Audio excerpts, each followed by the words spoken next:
Listener, witness the rise of a civilization that chose cruelty over extinction, not in its earliest days, but in the long arc of its history, when survival became guaranteed and meaning became unstable. To understand the Drukhari, one must begin with the ancient Eldar civilization at its height, when it was the dominant power of the galaxy and believed itself to be beyond decline. The Eldar were not simply another star-faring species. Their culture fused advanced technology with psychic perception so completely that politics, art, warfare, and even architecture were shaped by the mind as much as by material industry. Their society possessed immense productive capacity, not only through automation, but through systems that made scarcity irrelevant. Worlds were cultivated, climates controlled, and resources redirected with the confidence of a species that saw the galaxy as an inheritance rather than a challenge. This era of ascendancy produced a dangerous stability. When external threats seemed manageable and internal order appeared permanent, the Eldar expanded into a civilization defined less by necessity and more by pursuit. Work became optional. Competition for survival was replaced by competition for sensation, prestige, and refinement. In the beginning, this change did not appear destructive. It was interpreted as progress, the natural evolution of a species no longer chained to primitive struggle. Yet it created the conditions in which excess could become law. The Eldar were also defined by an intense relationship with emotion. Their psychic nature meant that feelings were not private experiences alone, but forces with measurable consequences. Passion could empower, despair could poison, and collective mood could reshape communities. In a culture built around sensation and self-expression, emotional intensity became a currency. Over time, it encouraged escalation. Where one generation sought beauty, a later generation sought novelty. Where novelty became common, it demanded transgression. As the Eldar Empire matured, its structures of restraint weakened. Traditional institutions that once shaped conduct lost authority. Civic responsibility became unfashionable.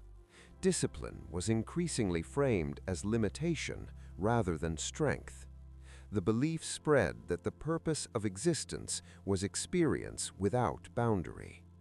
In such an environment, morality was not rejected in open revolution. It simply dissolved, replaced by the idea that desire was the only authentic truth.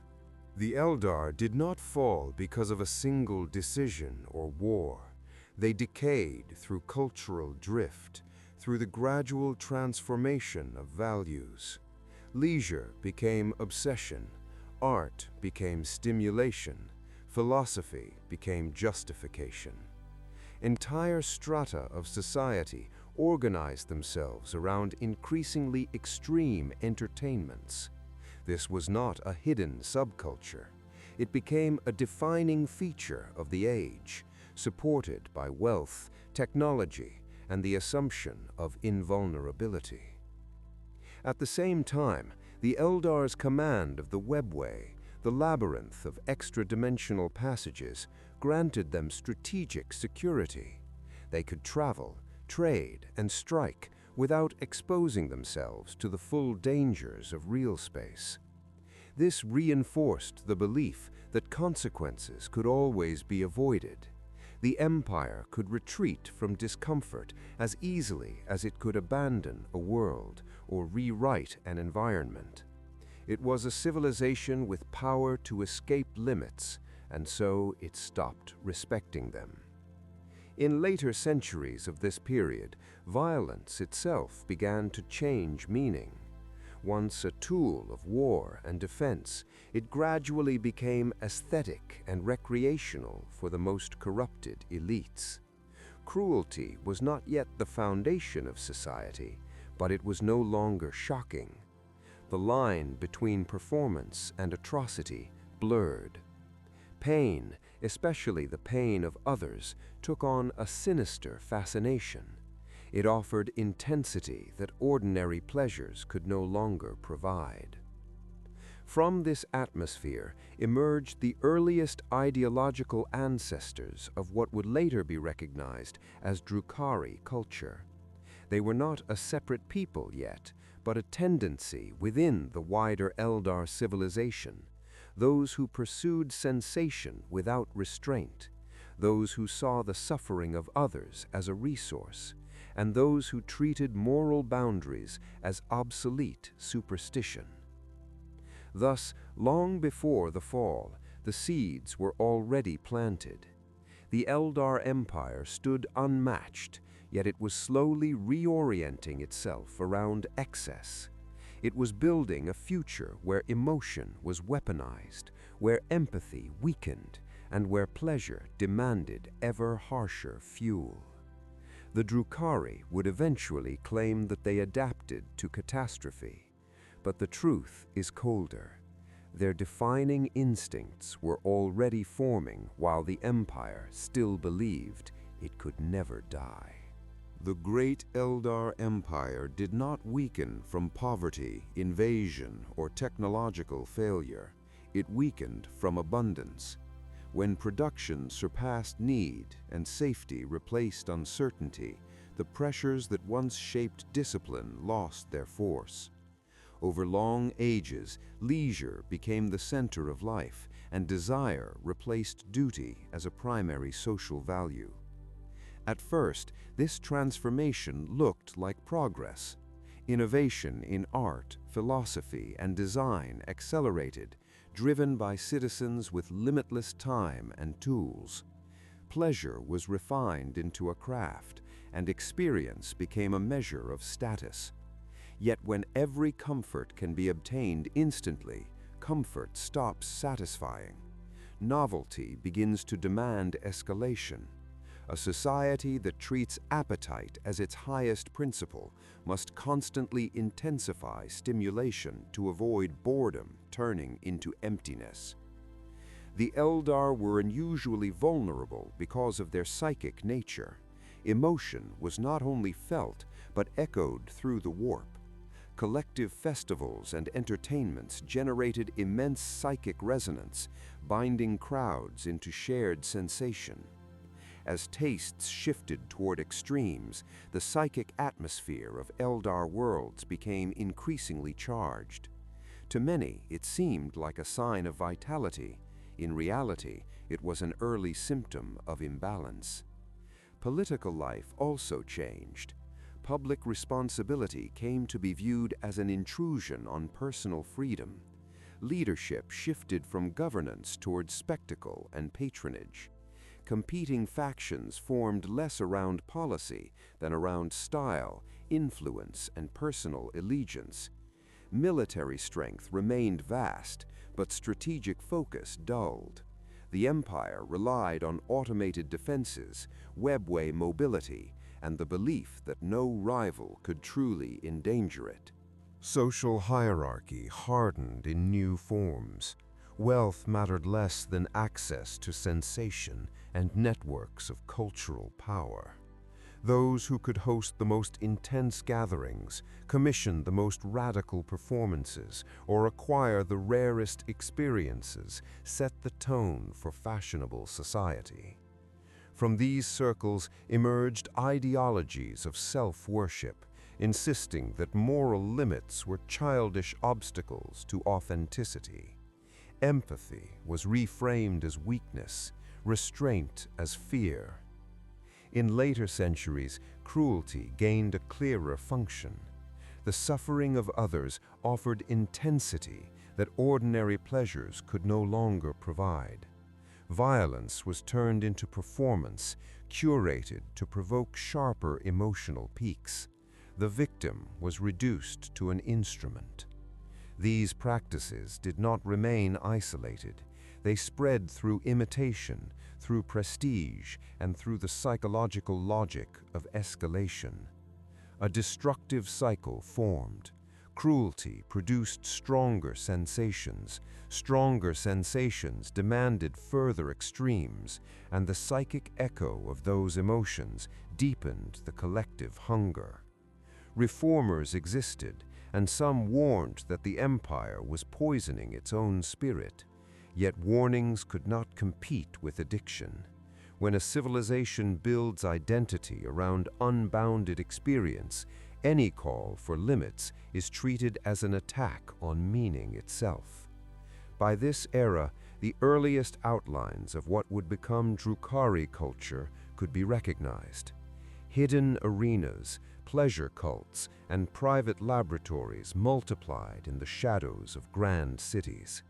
The empire still called itself enlightened, but its cultural core was shifting toward a darker doctrine, that significance could only be found at the edge of transgression, and that the pain of others was the most efficient fuel for sensation. The Eldar collapse was not the result of a conventional war, nor of an external conqueror. It was a civilization ending itself through the accumulated weight of its own psychic excess. Over countless generations, the Empire had fed the warp with emotion on a scale unmatched by any other species. This was not an abstract process. In the cosmology of the galaxy, intense feeling has consequence. Desire, terror, ecstasy, and cruelty do not vanish when experienced by a psychic race. They imprint, they gather, and they can become self-sustaining forces within the Imperium. As Eldar culture drifted toward extremes, their emotional output became increasingly concentrated and violent. Pleasure cults, mass spectacles, ritualized suffering, and limitless indulgence saturated their worlds with psychic intensity. The warp around Eldar space grew turbulent. Where the Eldar once navigated these currents with confidence, the pressure began to exceed the stability of old systems. Yet the ruling classes, intoxicated by their own ideological certainty, treated warning signs as superstition or as the jealous fear of lesser minds. The crucial fact is that the Eldar did not merely suffer corruption, they generated it. The Imperium reflects sentient life, and over time it can condense repeated emotional patterns into entities of immense power. The Eldar, more than any other race, had the ability to shape such formations. Their decadence produced a singular resonance, obsession without restraint, sensation without morality, and desire pushed beyond any limit. Over ages, those impulses cohered into a new and catastrophic presence in the warp. When this process reached its final threshold, the result was the birth of the chaos god Slaanesh. This was not a gradual emergence, but a violent metaphysical event. The psychic energy released tore through the boundary between Realspace and the warp, like a rupture in reality itself. The Eldar called this moment the Fall, and its effects were immediate and apocalyptic. Eldar worlds died in hours. Populations were annihilated, not only physically, but spiritually. Their souls, unprotected in the instant of catastrophe, were dragged into the warp and consumed. Entire star systems were emptied. The heart of the Eldar Empire became a region of horror and instability, later known as the Eye of Terror. What had been the cultural and political core of a dominant species was transformed into a wound in the galaxy. The fall also shattered the Eldar's sense of identity. Their civilization had believed itself immune to extinction. In a single event, it became clear that they were not only mortal, but uniquely vulnerable. The Eldar had created a predator that fed upon them with perfect efficiency. Slaanesh did not simply destroy, it claimed dominion over Eldar souls, turning death into a certainty of damnation rather than a natural end. Yet survival remained possible for those who were not at the center when the rupture came. Some Eldar lived on distant worlds or traveled far from the main hubs of decadence. Others were in the Webway, shielded in part from the initial psychic storm. These survivors would diverge into separate paths, each shaped by the terror of what had happened and by the need to avoid being consumed. The tragedy of the fall is therefore not only an extinction-level disaster, but the birth of a permanent condition. The Eldar who endured faced a future defined by spiritual predation. From this point onward, every decision would be framed by the same brutal reality. Their souls were hunted. The Craftworld Eldar would attempt discipline and control. Others would turn to secrecy and ritual. And in the deepest shadows of the Webway, another group would embrace a colder solution, one that would become the foundation of Drukhari identity. When the fall shattered the Eldar Empire, survival depended less on military strength and more on position. Those closest to the psychic epicenter were erased.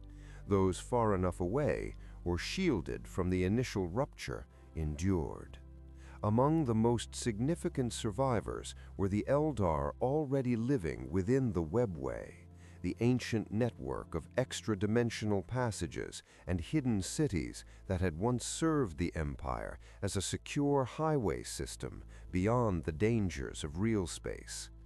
The Webway was not merely a method of travel, it was a strategic environment, partially insulated from the warp and therefore less vulnerable to its storms. In the era before the fall, the Eldar used it as infrastructure. It enabled commerce, rapid deployment, and cultural exchange across the breadth of their domains. It also allowed the Empire to treat the galaxy as a connected space where distance and local danger could be bypassed. This reliance became crucial in the moment of collapse. As Realspace burned and the warp ruptured, those inside the Webway were not fully protected, but they were spared the immediate annihilation that consumed core worlds. Many were traders, artisans, guards, servants of noble houses, or participants in the decadent subcultures that already favored hidden spaces. Some were fugitives from law or rivals, already embedded in the shadow economies of Eldar society. Their survival would shape the future in a very specific direction. The fall did not only destroy populations, it transformed the spiritual economy of Eldar existence. Slaanesh had been born from Eldar excess, and it hungered for Eldar souls with a focus unmatched by its appetite for any other species. Those who survived discovered that their souls were not safe even in life. A constant draining began, subtle at first, but terrifyingly clear with time. It was not metaphor, it was a real predation, a steady pull toward annihilation. Eldar consciousness became a resource to be consumed.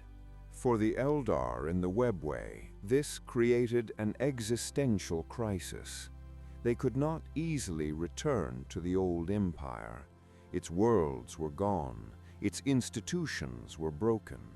The warp itself had become more dangerous, especially in regions scarred by the catastrophe. The survivors were scattered and traumatized, with no stable center of authority. In such conditions, moral reform was difficult, and collective discipline was rare. the Webway communities faced a choice. Some Eldar would later pursue salvation through strict paths of self-control, rejecting excess and regulating emotion. That philosophy would become associated with the Craftworld Eldar and their disciplined systems. But the Webway survivors who would become Drukhari did not take this direction. Many of them were already products of the late Decadent era. Their instincts were shaped by indulgence, hierarchy, cruelty, and the pursuit of sensation. They did not see restraint as salvation. They saw it as surrender. Instead, they pursued adaptation. If the Eldar soul was being drained, then survival required replacement and reinforcement. Early experimentation revealed a brutal truth. The suffering of others, when inflicted deliberately and absorbed psychically, could replenish what Slaanesh took. Pain became currency, not as an ideology at first, but as a mechanism. This discovery would become the foundation of a new society. Within the Webway, hidden from many external eyes and scattered through countless corridors, these survivors built strongholds. They fortified junctions, seized abandoned cities, and established enclaves based on power and fear. Without the old empire's legal order, force became the primary organizing principle. Rival factions emerged, and the struggle for dominance shaped the culture rapidly. The Webway, once a tool of empire, began transforming into a refuge for predators. This stage is essential for understanding Drukhari identity. They were not a planned nation. They were the hardened remainder of a collapsed civilization, trapped in an environment that rewarded secrecy, speed, and violence. Their survival strategy pushed them toward cruelty, not only as preference, but as necessity. Every raid, every captive, every act of inflicted suffering became a means to resist spiritual extinction. Over time, these Webway enclaves would stop thinking of themselves as displaced survivors. They would become something new, a society that accepted predation as a permanent condition, and that refined the harvesting of pain into an entire civilization. The next step in that evolution was the formation of a true capital, a metropolis beyond the reach of conventional empires, a metropolis built from conquest inside the hidden arteries of the galaxy. The transformation of scattered Webway enclaves into the Drukhari civilization required more than survival tactics. It required a center of gravity, a city capable of binding rival factions into an ecosystem of power. That city became Commorragh, later known across the galaxy as the Dark City. Its rise was not a single founding event, but a gradual consolidation shaped by conflict, opportunity, and the unique geography of the Webway itself. In the centuries following the fall, Eldar survivors inside the Webway occupied numerous nodes, junctions, and hidden settlements. Some of these sites had once been Imperial way stations or minor cities built to support trade and travel. Others were fortresses, storage zones, or ritual centers established during the Old Empire. As Realspace collapsed into chaos and warp storms intensified, the relative security of the Webway elevated these locations from infrastructure to lifeboats. Yet lifeboats create new wars. Without the guiding authority of the ancient Eldar state, the Webway became fragmented into domains ruled by force. Enclaves fought for access to stable passages, defensible chambers, and resource routes. In this environment, leadership gravitated toward those willing to be ruthless. Rival groups did not merely compete economically, they raided each other, enslaved each other, and traded each other as commodities. These practices were not later degenerations, they were present from the earliest stage because the struggle for survival had removed all soft boundaries. Commorragh emerged when one cluster of Webway nodes became unusually dominant. Its location offered strategic advantages, numerous connections to Realspace, multiple layers of defensible corridors, and vast internal chambers that could be expanded into urban space. Unlike a planet-bound metropolis, Commorragh was not limited by geography in the conventional sense. Its districts could be carved from pocket realms, stitched together from captured sub-realities, and expanded through conquest of adjacent Webway sections. This urban expansion was inseparable from political violence. As Commorragh grew, it did not invite neighboring enclaves into partnership, it absorbed them. Some were conquered militarily, others forced into alliance under threat, and many simply collapsed into dependency. Trade routes were captured, strategic gateways were seized, rival leaders were eliminated or made subordinate. Over time, the balance of power shifted. Commorragh became the place where decisions mattered, where the strongest factions gathered, and where the economy of survival could be turned into an economy of dominance. The population of Commorragh expanded through migration and coercion. Drukhari society did not grow through stability and welfare. It grew through conquest, enslavement, and the incorporation of defeated groups. Many who entered Commorragh did so because they had nowhere else to go. Others came because the city offered opportunity for predation. In the Dark City, cruelty was rewarded. Skill in violence, deception, and political manipulation became paths to advancement. The psychological shift was profound. Early Webway survivors were fugitives from disaster. Commorragh transformed them into an enduring predator society. The city normalized practices that would appear monstrous elsewhere, not because its citizens were uniquely irrational, but because their environment and spiritual condition made those practices structurally useful. The draining of their souls by Slaanesh remained a constant pressure. Commorragh offered relief through harvesting suffering. But once suffering became a resource, it demanded institutions to extract it efficiently. Thus, Commorragh developed markets, arenas, laboratories, and slave pens at industrial scale. Raiding was organized into systematic operations. Captives were classified, traded, and allocated. Pain became measurable output. The city's economy was no longer based on production of goods alone, but on production of terror and agony as a consumable energy. In such a system, moral restraint could not survive. Even hesitation became dangerous because weakness invited exploitation. Commorragh's structure reflected this reality.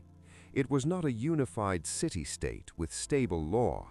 It was a vast urban ecosystem of factions, each ruling territory like a feudal empire. Streets and districts were controlled by powerful groups, often called Kabals, which acted as political machines and armed syndicates. Beyond them were specialized institutions that shaped the city's culture, gladiatorial orders, cults of combat, and covens of biological artisans who turned flesh into raw material. The Dark City also became a strategic platform. From its Webway gates, Drukhari forces could strike across the galaxy with speed and precision. Commorragh was not merely hidden, it was mobile in effect. able to reach countless targets without exposing itself. This made it resistant to invasion and almost impossible to besiege.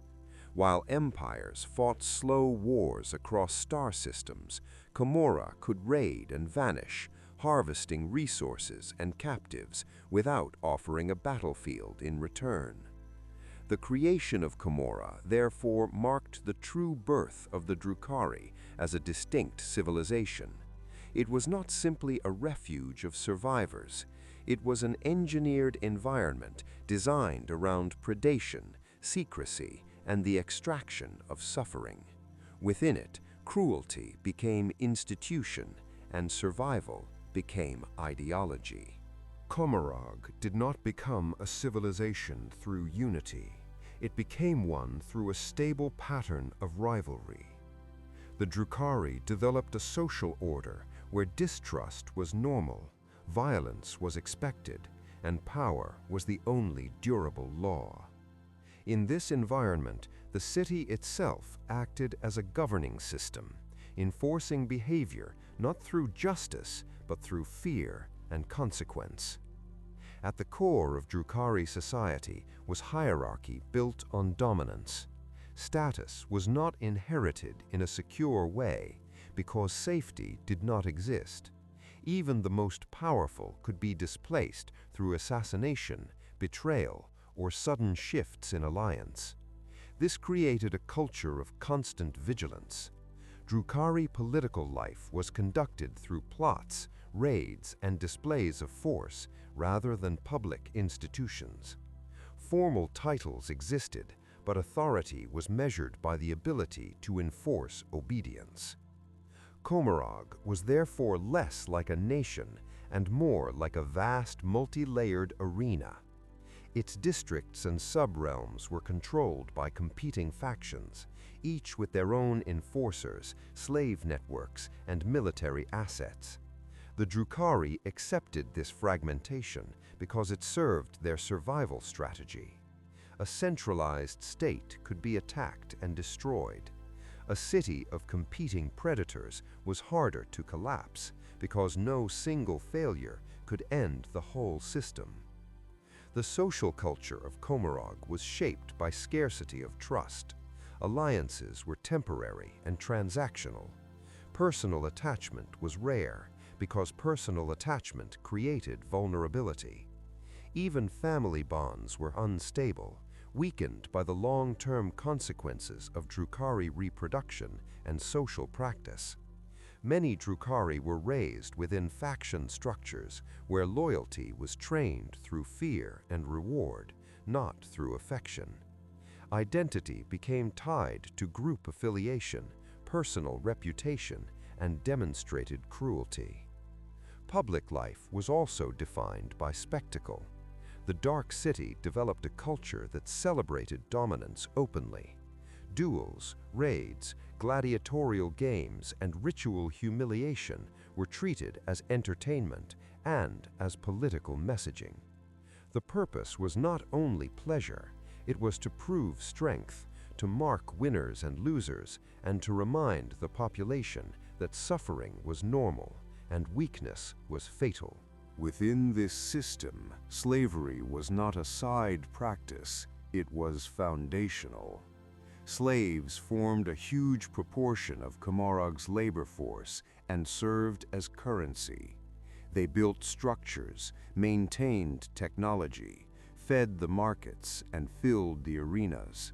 More importantly, they supplied the suffering on which Drukhari survival depended. Captives were not only exploited for work, they were exploited as living resources, their pain harvested and distributed through the city's economy of sensation. This economy shaped ethics at every level. In many cultures, cruelty is condemned or hidden. In Commorragh, it was rationalized as necessary. Drukhari understood that without feeding on suffering, their souls would be drained by Slaanesh until they withered into death. This did not produce sympathy, it produced entitlement. In Drukhari ideology, Predation was framed as the natural right of the strong, and the weakness of others was proof that they deserved to be used. The city's governance operated through enforcement structures maintained by major factions. There was no universal police force, but powerful cabals and ruling elites maintained armed groups to control territory. Violence between factions was constant, yet it followed certain practical limits. Total war threatened the stability needed for raiding and survival. Therefore, a balance developed. Conflict remained intense, but it was often restrained through mutual deterrence, negotiated settlements, and manipulation by central figures. Commorragh was also shaped by spatial complexity. The city existed across vast webway chambers, pocket realms, and stitched dimensions. Some districts were stable, others shifted, reconfigured, or collapsed due to webway instability. This created a geography of power. Control of gateways and corridors meant control of trade and movement. Factions invested heavily in securing routes, guarding passage nodes, and building hidden paths to avoid ambush. Drukhari society rewarded specialization. Many citizens were warriors, raiders, or enforcers, but others became experts in poisons, torture methods, bioengineering, or arena combat. These specialized roles were not just occupations, they were identities embedded into faction structures. Skill became a weapon in political rivalry, and mastery in cruelty became a respected form of achievement. Religious life in Commorragh was also unusual. The Drukhari did not worship in the conventional sense because the memory of Slaanesh made devotion dangerous. Yet spirituality did not disappear, it mutated. Some practiced dark rituals aimed at protection, concealment, or the strengthening of personal will. Others focused on cult-like devotion to combat, spectacle, or biological artistry. The city developed its own forms of reverence, centered not on hope, but on control. By this stage, the Drukhari were no longer simply Eldar who survived catastrophe. They had become a civilization adapted to spiritual predation and political anarchy. Commorragh did not offer peace, it offered continuity, maintained by cruelty as economic engine and by violence as political language. This system produced an identity that would define them in every interaction with the galaxy, a people who did not merely raid for profit, but raid because their survival depended on extracting suffering. The defining feature of Drukhari civilization is not merely cruelty as preference, but cruelty as structure. After the fall, all Eldar faced the same existential threat, the predation of Slaanesh. For the Drukhari, this threat became the foundation of an economic system. In Commorragh, pain is not only inflicted for intimidation or entertainment, it is produced, distributed, and consumed as a resource that sustains life. The Drukhari discovered that suffering created a psychic resonance they could absorb. When they caused fear, agony, humiliation, and despair, the emotional force generated by the victim could be harvested and used to replenish the Drukhari's own fading vitality. This process reduced the draining effect of Slaanesh, delaying the slow decay of body and spirit. In practical terms, cruelty became medicine, predation became survival. This created a grim incentive structure. A Drukhari who cannot feed weakens, physical vitality fades, reflexes dull, and the psychic erosion becomes visible. Over time, the individual becomes vulnerable to illness, assassination, or internal collapse. The system therefore encourages constant acquisition of victims and constant extraction of suffering.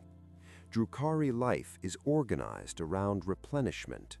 Even periods of rest are temporary pauses between cycles of predation. The scale of Commorragh magnified this need.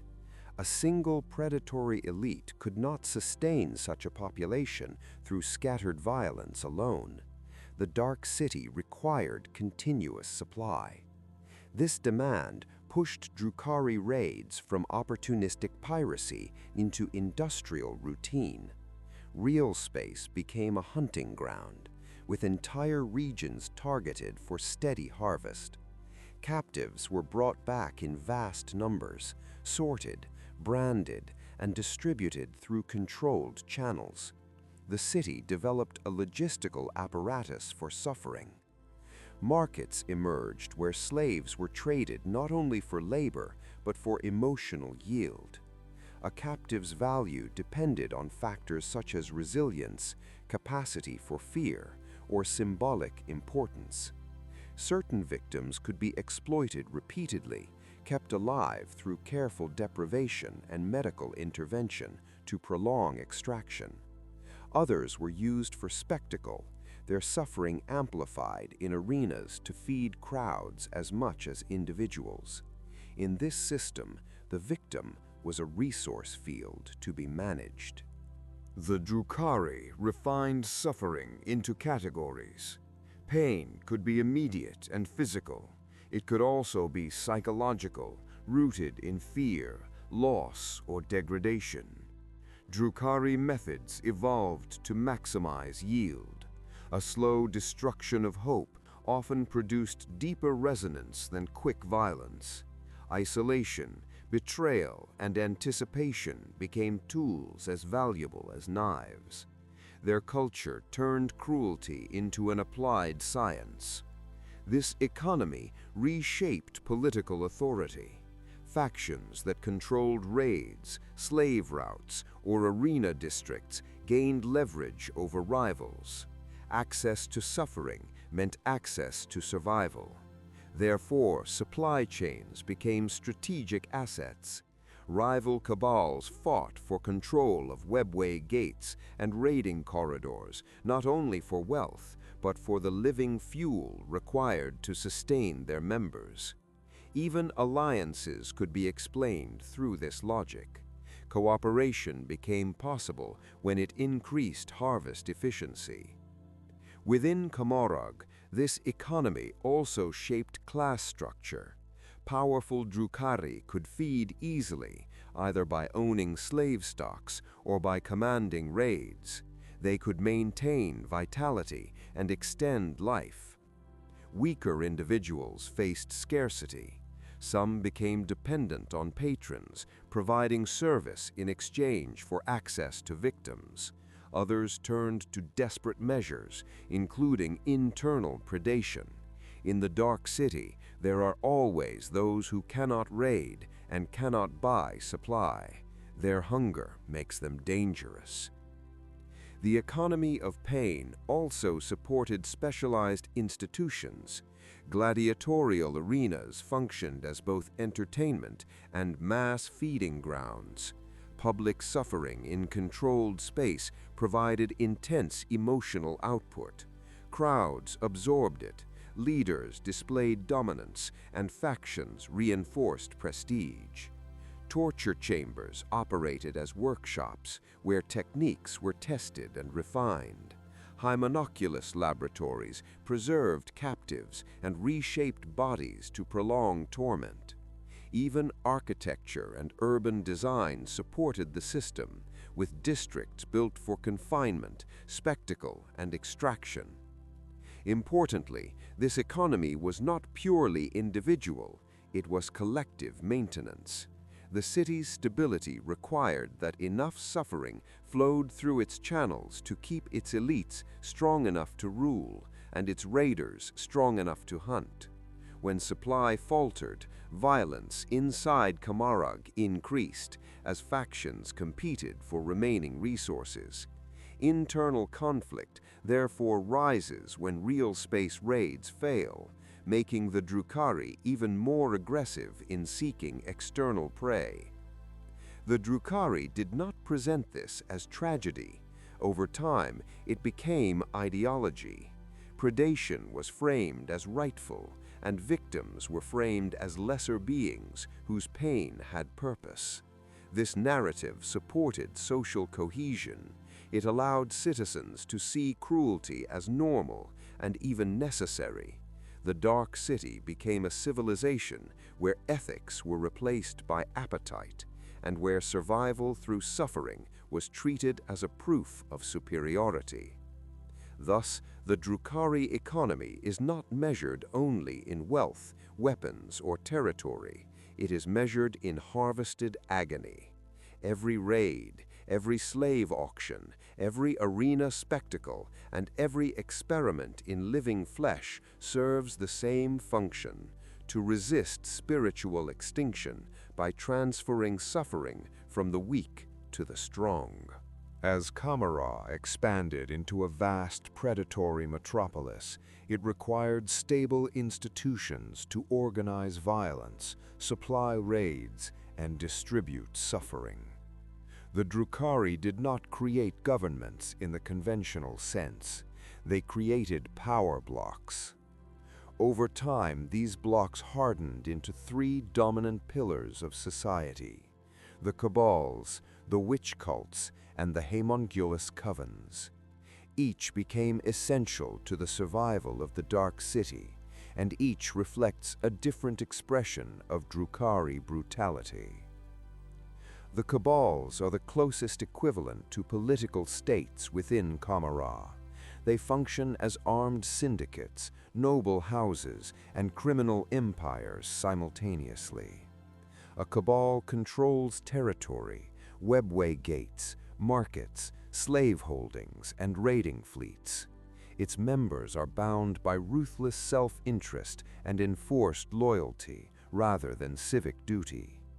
Cabals rise and fall through assassination, sudden betrayal, and private wars conducted in the shadows of the city. Cabals provide the strategic direction of Drukhari predation. They organize Realspace raids, identify targets, allocate resources, and manage the distribution of captives. Their leadership consists of Archons, rulers who survive not through legitimacy, but through continuous dominance.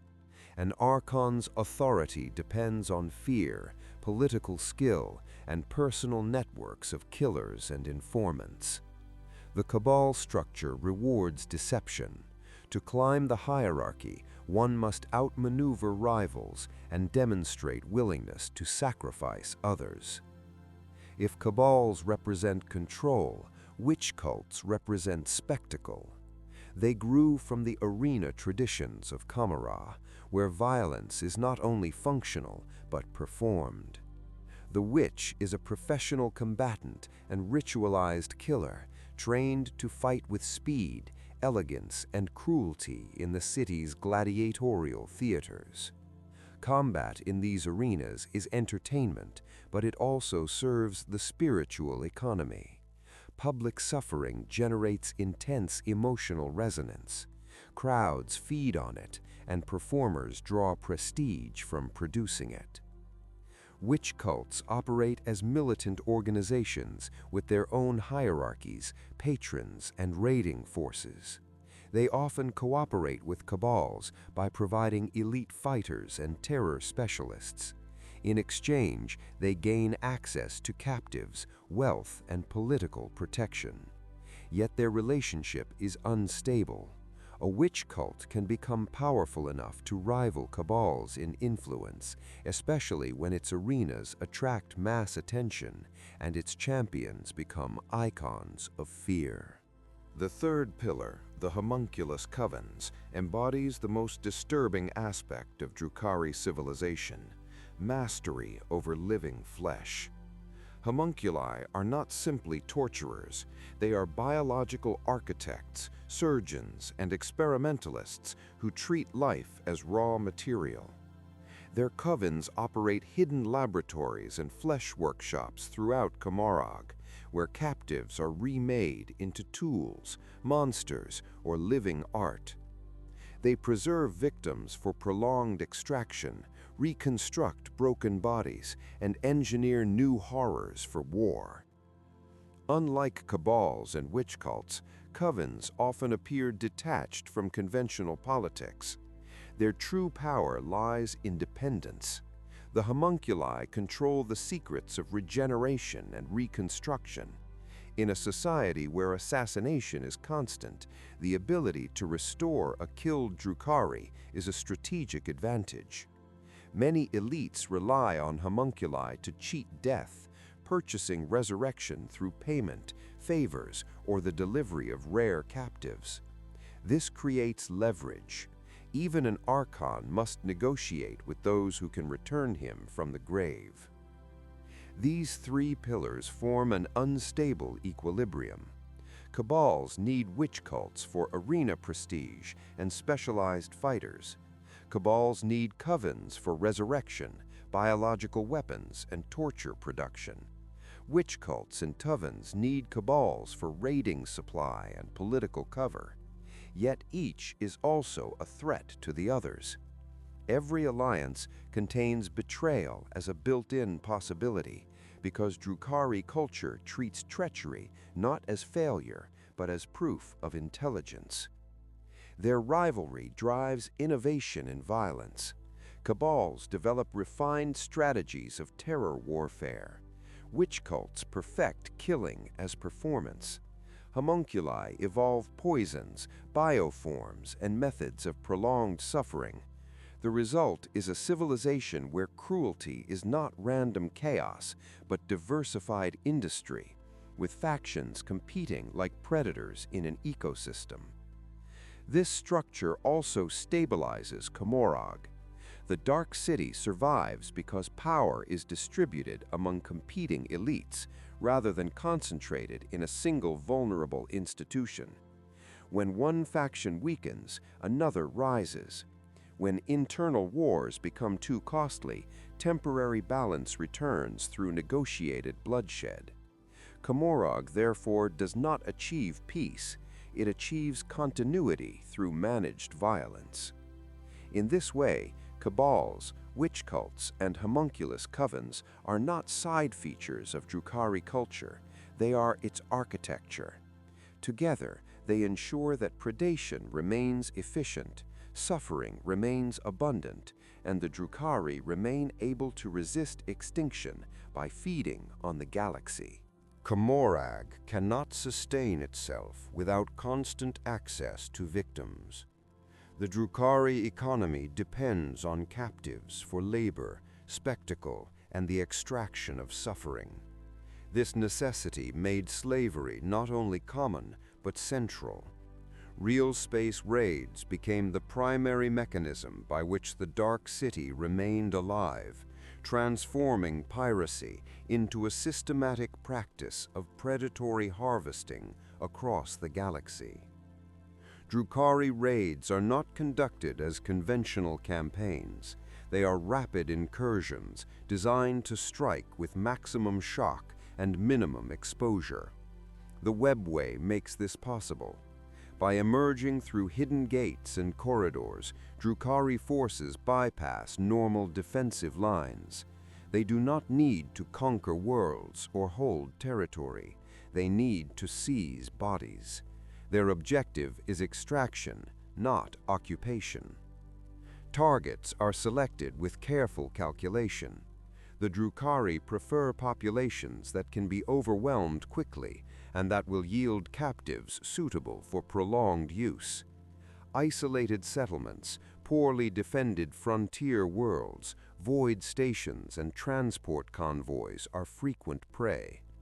Even heavily fortified planets can be attacked when timing is favorable, particularly if local forces are distracted by war or internal crisis. Surprise is the main weapon. The raid begins before defenders understand what is happening and ends before organized resistance can form. The psychological element is deliberate. Drukhari raids aim to create terror that amplifies suffering. Sudden strikes, night assaults, and targeted massacres are used to break will. Leaders and protectors are often eliminated first to maximize helplessness. Survivors are taken not only as slaves, but as living trophies, intended to spread fear through rumor and trauma. In this sense, the Drukhari weaponize memory. Communities that survive a raid become permanently destabilized. Captives are handled with logistical precision. Drukhari forces use specialized equipment to immobilize targets rapidly, often through toxins, paralyzing weapons, and fear-inducing technologies. Victims are restrained, transported through the Webway portals, and delivered to Commorragh with speed. This efficiency reflects centuries of refinement. The raid is a supply operation, and delay reduces profit and increases risk. Once inside the Dark City, the slave becomes a commodity. Captives are sorted by function. Some are sold as labor, forced to maintain infrastructure, craft goods, or serve in households. Others are reserved for arenas, where death and humiliation are performed for crowds. Many are handed to Haemonculus Covens, where they are preserved, modified, and used for extraction over extended periods. Even those who appear too weak to be valuable can be used as disposable fuel, consumed quickly in rituals of cruelty. Slavery also fuels internal status. A Drukhari's power can be measured by the scale and quality of their captive holdings. A wealthy Archon may possess entire slave populations, used not only for feeding, but as political leverage. Gifts of rare captives can seal alliances. Delivery of thousands of victims can elevate a Kabal's prestige. A shortage of slaves can weaken factions, leading to conflict within Commorragh itself. The Drukhari relationship with their victims is defined by objectification. Captives are rarely seen as individuals. They are resources. Their cultures, beliefs, and identities matter only insofar as they shape the kind of suffering they produce. A soldier may provide pride and defiance, generating a different emotional yield than a civilian. A leader may produce despair through humiliation. A community elder may produce agony through witnessing others harmed. The Drukhari exploit these variables with cold calculation. Raids also have strategic value beyond supply. They disrupt rival powers. The Imperium suffers not only loss of population, but loss of stability. Trade routes are threatened. Frontier defenses are weakened. Fear forces worlds into isolation, reducing their economic output. The Drukhari do not need to defeat empires directly. They weaken them through selective predation, extracting value while leaving disorder behind. This practice creates a long-term pattern. Certain sectors become hunting grounds, revisited repeatedly once defenses relax. Some worlds are drained over time through cycles of abduction. Others are targeted once for maximum harvest and then abandoned. The Drukhari treat the galaxy as a landscape of resources and their raids as harvesting seasons. Slavery therefore functions as the bloodstream of Commorragh. Without captives, Drukhari society would collapse into starvation, internal war, and eventual spiritual extinction. This is why raids are relentless. They are not occasional acts of piracy. They are institutional survival behavior, embedded into every faction and every level of Drukhari life. The Dark City remains hidden, but its presence is felt across the galaxy, wherever populations vanish overnight, leaving only silence, fear, and the knowledge that the predators will return. Drukhari warfare is built on a single strategic principle: control the battle before the enemy understands it has begun. The Drukhari are not designed for prolonged frontline conflict. Their strength lies in speed, precision, and psychological collapse. They fight to overwhelm perception, disrupt coordination, and extract captives while resistance is still forming. Their military doctrine is therefore inseparable from terror. The first weapon is surprise. The Webway allows Drukhari forces to emerge unexpectedly in the heart of enemy territory. They bypass planetary defenses, void patrols, and strategic choke points. An army may be deployed against another threat on the far side of a system, while Drukhari strike the undefended population centers behind it. This is not only tactically effective, it maximizes fear. Defenders realize they cannot predict where safety exists. Once contact begins, Drukhari tactics aim to fracture morale. They do not fight for territorial gain, so they are free to ignore conventional objectives. They target leadership, communications, and mobility, removing the structures that allow coordinated response. Officers and specialists are assassinated early. Vox relays and command centers are struck, not for conquest, but for paralysis. The enemy is left in chaos, forced to react blindly. The Drukhari also exploit the fact that most forces are trained to protect territory, not civilians. Raids place defenders into moral crisis by attacking population centers directly. When soldiers must choose between holding a position or saving civilians, their decision divides them. Even if defenders succeed tactically, the Drukhari have already achieved strategic disruption by forcing fear into the community and draining resources into defense. Drukhari warfare is highly mobile. Their forces strike in waves, rapidly shifting positions to avoid counterattack. They favor hit-and-run assaults, ambushes, and rapid encirclement.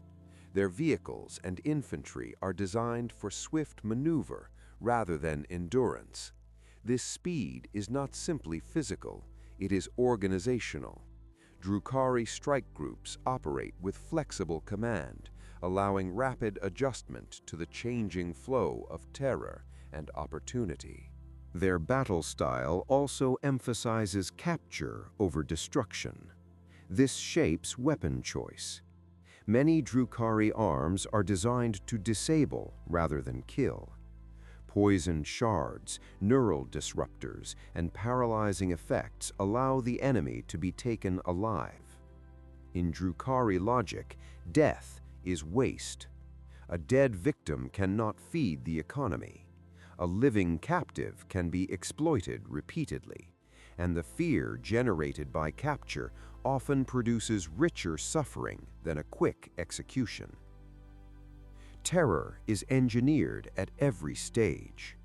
Drukhari forces use sudden mass killings, staged executions, and deliberate cruelty to trigger panic. They exploit crowds. They strike during moments of vulnerability, such as night cycles, religious gatherings, or evacuation attempts. Their presence is meant to feel supernatural to victims, appearing and vanishing as if the laws of war no longer apply. This perception magnifies dread and helplessness. The Drukhari also employ psychological manipulation. Some raids begin with small attacks designed to lure defenders into traps. False retreats encourage pursuit, leading forces into ambush sites or Webway exit zones. Survivors are sometimes released intentionally, marked by trauma and humiliation, ensuring that fear spreads faster than any report. In this way, the Drukhari weaponize rumor, turning the memory of their assault into a long-term destabilizing force. Their combat formations reflect specialization. Kabals deploy disciplined raiders supported by elite killers and rapid strike vehicles. Wych Cults bring arena-trained fighters who thrive in close combat and use violence as performance. Haemonculus Covens provide grotesque engineered troops and biological weapons that spread panic through unfamiliar horror. When these components work together, the enemy faces not a single army, but an orchestrated system of fear production. On the battlefield, Drukhari avoid attrition. They refuse prolonged engagements unless advantage is overwhelming. If resistance becomes organized, they withdraw. This withdrawal is not defeat, it is calculation. Drukhari wars are not about holding ground, they are about extracting value. They leave behind destroyed morale, missing populations, and destabilized defense structures. Even unsuccessful raids can achieve strategic impact by forcing the enemy to divert resources into constant vigilance. Against the Imperium, these tactics are especially effective. The Imperium relies on slow mobilization, rigid command chains, and defensive fortifications. Drukhari raids exploit this by striking where response cannot arrive in time. They also exploit political fragmentation. Administrators hide failures to avoid punishment, delaying coordinated defense. Local commanders act without wider support. The Drukhari thrive in this chaos. Thus, Drukhari warfare is best understood not as conquest, but as predatory extraction. It is optimized for terror, speed, and psychological collapse. Every raid is both a supply operation and a political act, proving to victims that they cannot be safe. In this way, the Drukhari do not simply defeat armies, they break societies, leaving behind fear that continues to feed their reputation long after they vanish into the Webway. Drukhari technology reflects the core logic of their civilization: maximum effect with minimum exposure, and maximum suffering with minimum waste. Unlike the Craftworld Eldar, whose discipline and restraint shape their war gear, the Drukhari approach innovation as predatory engineering. Their tools are designed for raids, terror, and capture. Their science is not limited by moral boundaries. It is pushed forward by cruelty, competition, and the demand for efficient extraction of pain. The Drukhari inherited much of their base technology from the ancient Eldar Empire. Even after the fall, they retained access to advanced materials, anti-gravitic systems, and energy weapons far beyond most galactic powers. But their isolation within the Webway and their faction-driven economy reshaped this inheritance. They adapted ancient designs to suit the realities of Commorragh. They optimized for speed, stealth, and paralysis rather than for long-term battlefield endurance. Poison technology became one of their defining specialties. Drukhari toxins are not crude chemicals. They are engineered compounds that attack nervous systems, disrupt perception, and induce paralysis while leaving the victim conscious. Many toxins are designed to heighten fear, amplify pain, or prolong suffering. This reflects a key requirement. Captives must be taken alive, and the emotional resonance of their experience must be intense. In Drukhari doctrine, A weapon that kills quickly is often less valuable than one that disables and terrifies. These poisons also provide strategic flexibility. A Drukhari raid force can deploy toxins that neutralize defenders without destroying infrastructure, allowing captives to be harvested efficiently. Some toxins create hallucinations, causing defenders to turn on each other in confusion. Others attack only specific biological profiles, allowing selective capture. This capability makes Drukhari raids surgical. They can remove populations while leaving cities intact, turning entire settlements into silent, emptied shells. Drukhari ranged weapons often use shard and splinter mechanisms, firing razor-like projectiles coated in toxins. These weapons are light, rapid, and optimized for mobility. They allow raiders to strike while moving at high speed, keeping the enemy under constant pressure. Even when armor resists penetration, toxins can seep into exposed areas or accumulate through repeated strikes. The goal is not only to defeat, but to degrade and terrify the target. Their heavier weapons maintain this philosophy. Instead of simple explosive destruction, many Drukhari systems are designed to tear through morale and formation. Certain devices cause bodies to rupture in sudden violence, producing horror in witnesses. Others distort gravity or energy fields, scattering defenders. The battlefield becomes unstable, and fear spreads faster than tactical understanding. Drukhari vehicles and aircraft amplify these advantages. Their skimmers move at extreme speed, using anti-gravity systems and advanced maneuvering. This allows rapid flanking, sudden concentration of force, and immediate withdrawal. Drukhari transports are engineered not for comfort, but for capture. Prison holds, restraint systems, and rapid loading mechanisms are integrated into design. A raid is treated like a harvesting operation, where logistics matter as much as firepower. Wych Cult equipment reflects their arena culture. Their weapons emphasize close combat, control, and spectacle. Nets, hooked blades, and compact arms are designed to trap or disable enemies rather than to kill them instantly. Arena combat trains witches to exploit weakness, provoke panic, and turn violence into performance. On Realspace battlefields, this produces a terrifying effect. Victims are not simply slain, they are humiliated, toyed with, and dragged away alive. Haemonculus Covens provide the most extreme technological contribution. Their laboratories fuse biology and machinery, producing weapons that blur the line between science and grotesque artistry. They craft living instruments of torture, engineered parasites, and flesh-altering toxins. They also create specialized combat creations, beings shaped for intimidation and for tearing apart defenders.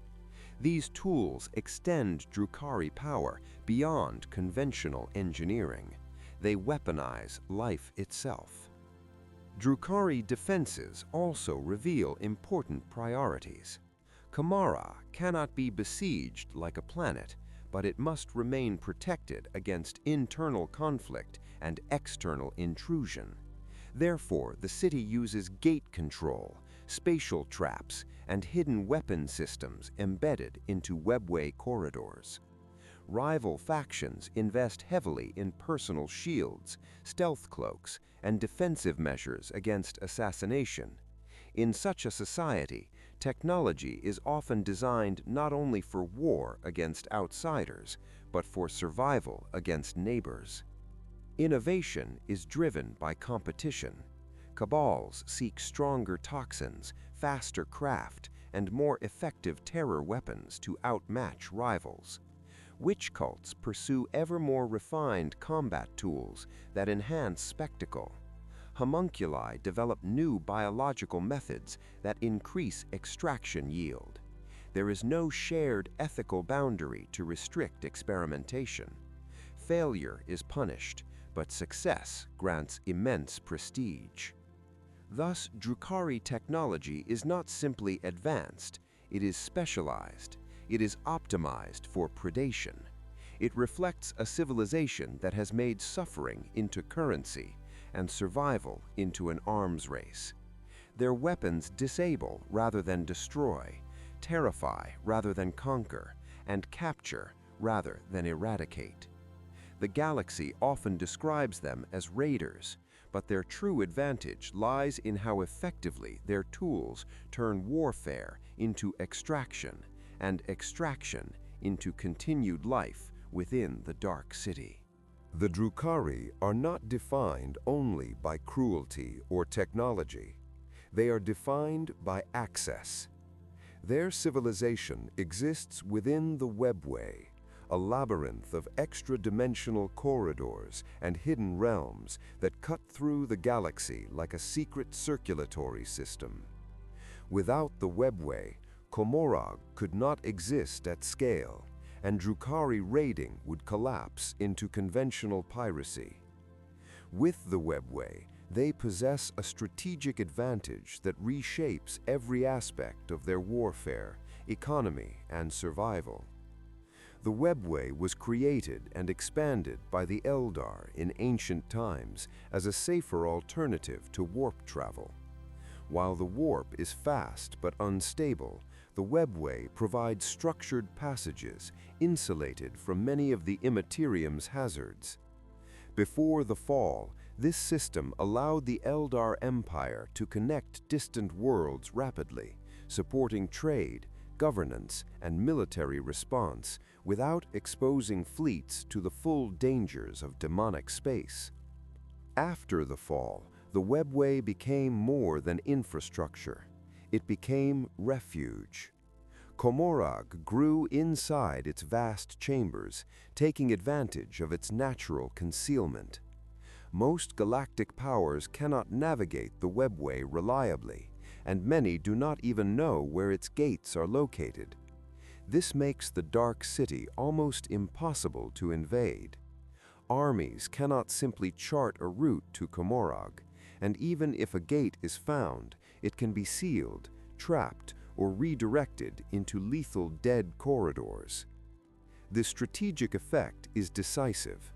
Drukhari can appear where enemies least expect them, strike quickly, and vanish before a counterattack can form. They can bypass fleet patrol lines, orbital defenses, and planetary shields by emerging at hidden points near targets. A Realspace empire can build walls and fortifications, but the Webway allows Drukhari to step around them. This forces their enemies into an impossible defensive posture, needing to guard everywhere without knowing where the threat will emerge. Drukhari mobility also undermines conventional military planning. Most armies depend on predictable deployment lines and supply routes. Drukhari raids require neither. Their supply base is Commorragh, hidden and unreachable by normal means. Their forces do not need to hold territory, so they do not require long-term logistical chains. They carry what they need, strike, seize captives, and withdraw. The Webway provides the exit route, meaning even a victorious defender often cannot pursue. Inside the Webway, Commorragh's economy depends on control of routes and gates. A passage that opens onto valuable prey worlds becomes a strategic asset. Kabals fight over these access points because a gate can mean steady supply of captives. Control of junctions also means control over trade in slaves, weapons, and information. In this way, Webway geography becomes political geography. Districts of Commorragh rise in importance based on their connectivity, and factions establish dominance by securing mobility. The Webway also creates internal instability. it is not a perfectly stable environment. Sections can collapse, shift, or become corrupted by warp intrusion. These events can cut off districts, isolate factions, or create sudden openings into hostile zones. Drukhari therefore invest heavily in gate engineering, corridor mapping, and spatial security. Control of navigation knowledge becomes a form of power. Those who know the hidden routes can strike rivals and avoid traps. The Drukhari also use the Webway as a weapon. Gates can be opened as ambush points, allowing sudden arrival of strike forces behind enemy lines. They can also be opened to release horrors, engineered troops, or captured threats into real space. In some cases, Drukhari manipulate gates to trap defenders, cutting them off from retreat and turning a battlefield into a killing ground. In the Dark City itself, gates are used for punishment.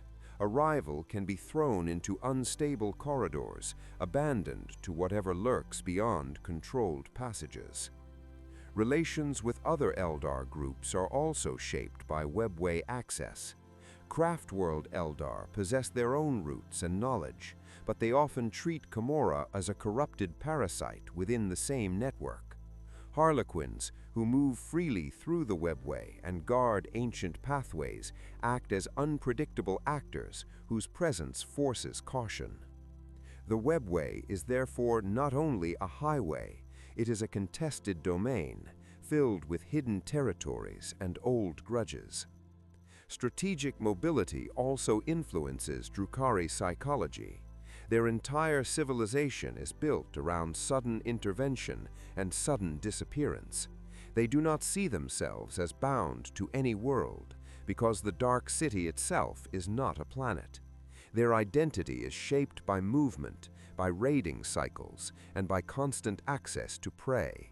This mobility reinforces the Drukhari belief in superiority.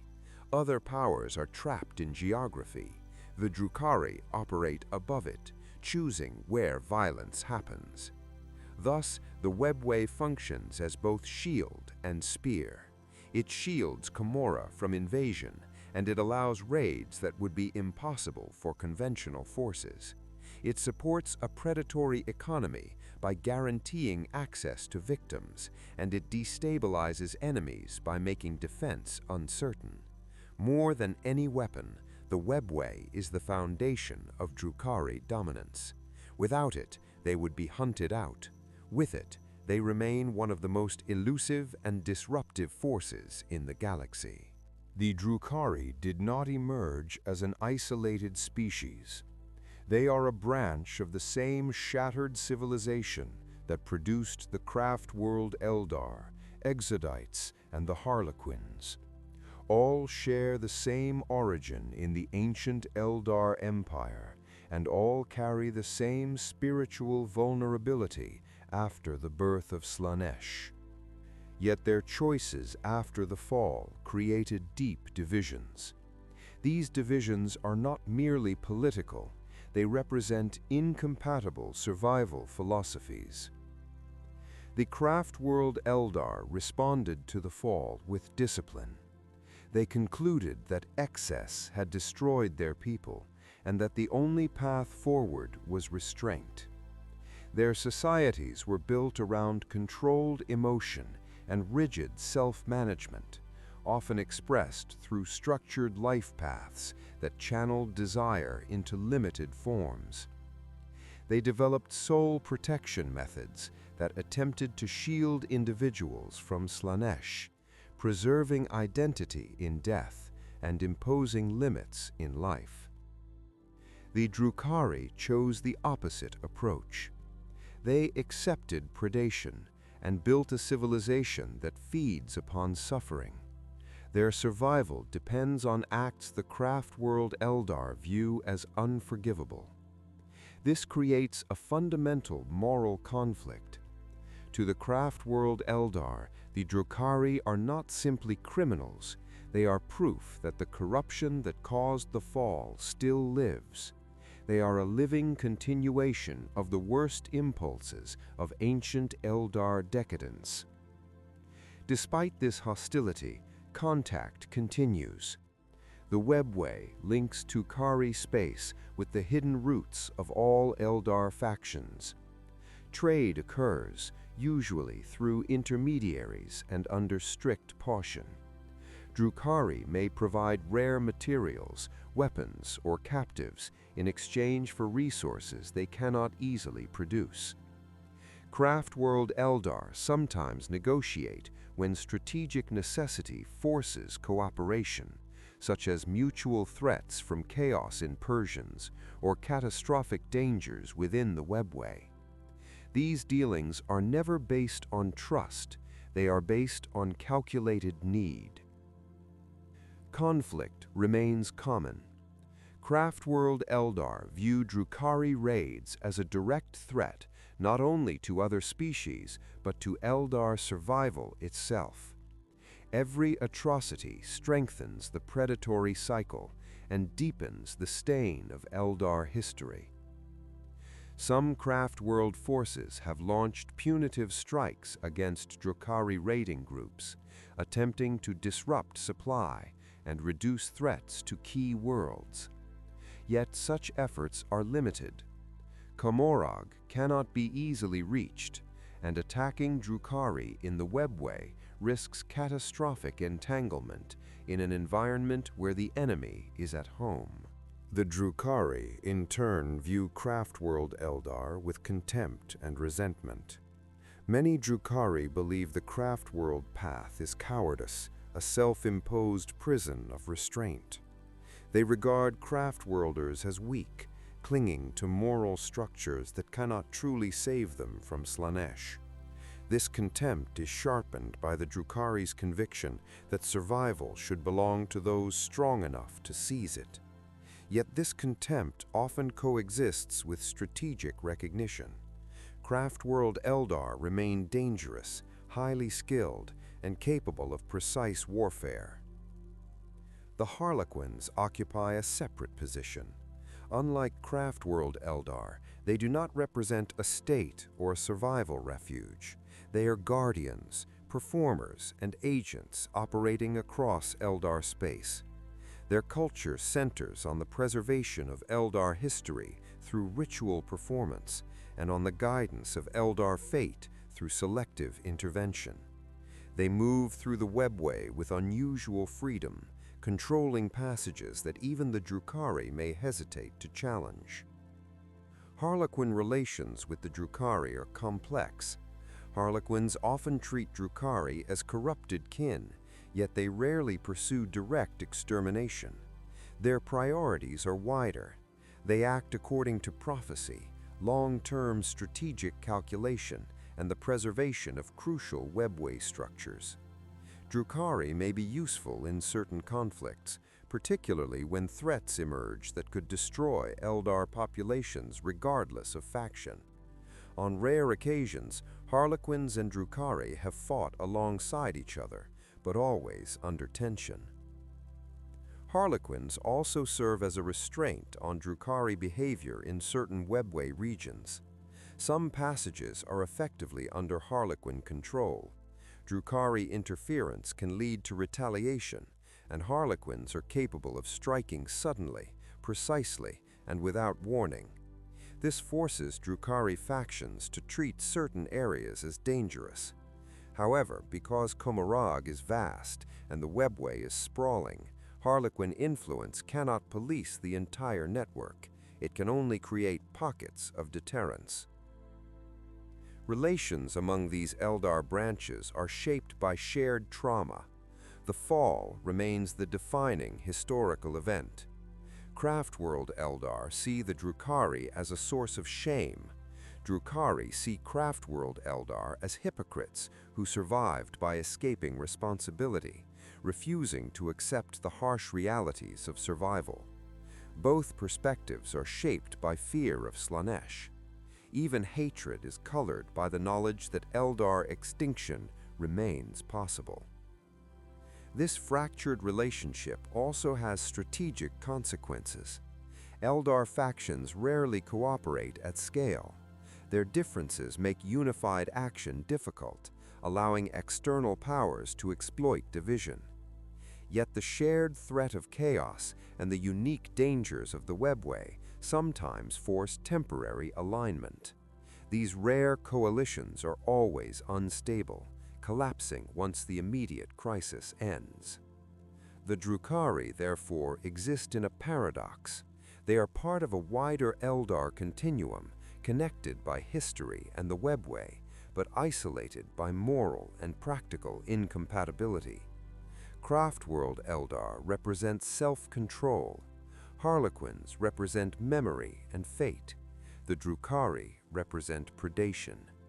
Together, they form the fractured legacy of the ancient Eldar Empire, each branch reflecting a different answer to the same catastrophe. In a city built on betrayal, stability is the rarest form of power. Commorragh survives not because it is orderly, but because it is managed. The figure most closely associated with this management is Asdrubal Vect, the supreme political architect of the Dark City's modern era. His rise did not end violence in Commorragh, it reorganized it, turning chaos into a controllable system that served his dominance. Vect's importance lies in understanding what Commorragh truly is. It is not a unified state, but a network of factions locked in permanent rivalry. Kabals struggle for territory and Webway access. Wych Cults compete for prestige and blood sport influence. Haemonculus Covens trade in biological mastery and resurrection services.